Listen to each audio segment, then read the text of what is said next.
आजको यस भिडियोमा हामी पत्ता लगाउनेछौँ कि एउटा मान्छेले आखिर कतिवटा कपडा लाउन सक्ने रहेछ। So let's get started. Guys हामीले चाहिँ कपडा अनलिमिटेड ल्याएको छौँ। अब हामी लाउँछौँ यसलाई। सो टाइम ल्याप्स चेक गर्नुस् हैन।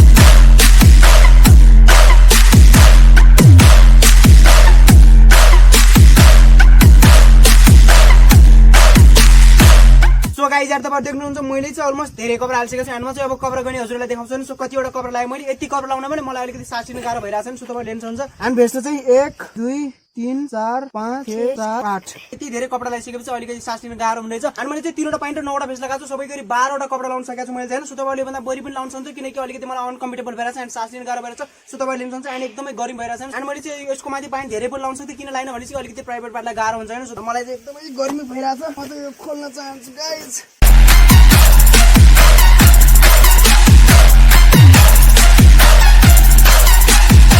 अनि आजको भिडियोमा चाहिँ मैले क्लियर गर्न खोजेँ कि आखिर एउटा मान्छेले कतिवटा कपडा लाउन सक्नुहुन्छ। सो आजको भिडियो मैले हजुरलाई देखाएँ कि मैले 12वटा कपडा लाएँ अनि भन्दा बढी पनि लाउन सकिन्थ्यो किनकि मलाई सास लिन गाह्रो भयो। सो आजको भिडियो मैले हजुरलाई देखाएँ। आई होप आजको भिडियो हजुरलाई मन परेको हुनुपर्छ। भिडियो मन परेमा लाइक गर्न नबिर्सनु। च्यानलमा जोइन च्यानल सब्स्क्राइब गरी साथमा रहेको बेल आइकन अल प्रेस गरिदिनु। सो भेटौँला अर्को भिडियोमा। Bye and take care.